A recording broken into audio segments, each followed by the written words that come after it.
Voilà 4 mois que James Franco pensait être parvenu à étouffer l'affaire qui l'opposait à 2 étudiantes accusées par ces dernières de conduite.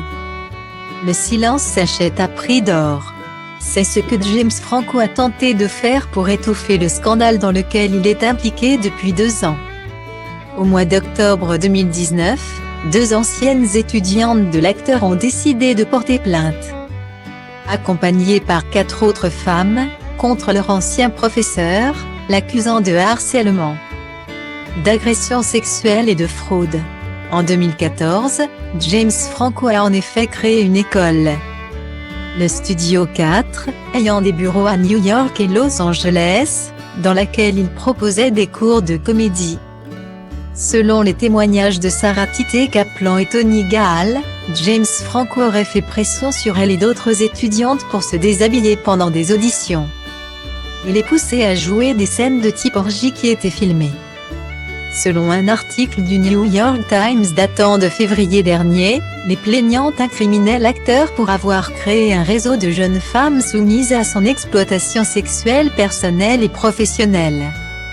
À noter que James Franco a toujours rejeté ces accusations, et que ses avocats avaient qualifié les déclarations des plaignantes de fausses et incendiaires dans le but évident d'attirer le plus de publicité possible à des plaignantes qui ont faim d'attention.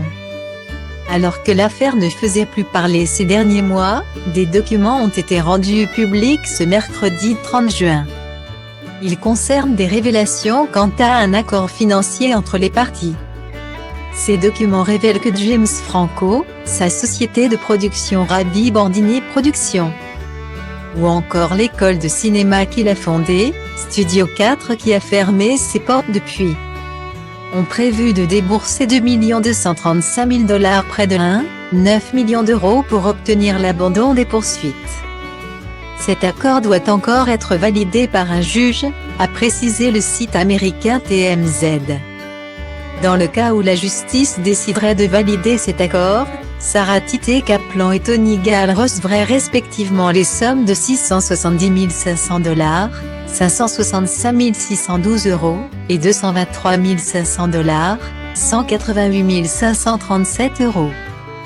Les autres étudiantes concernées par la plainte se partageront la somme de $1 341 000, 13 millions d'euros. La révélation de cet accord financier entache la réputation déjà bien salie de l'acteur. Acheter le silence et la tranquillité n'envoient pas vraiment de bons signaux en termes de non-culpabilité.